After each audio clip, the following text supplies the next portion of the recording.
Education Minister principals emerged with united front after closed-door meeting over auxiliary fees controversy.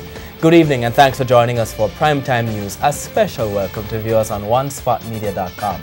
I'm Archibald Gordon. And I'm Doreen Samuels. Also this evening, telling comment from IDB a week before the budget debate. Cop implicated in killing colleague.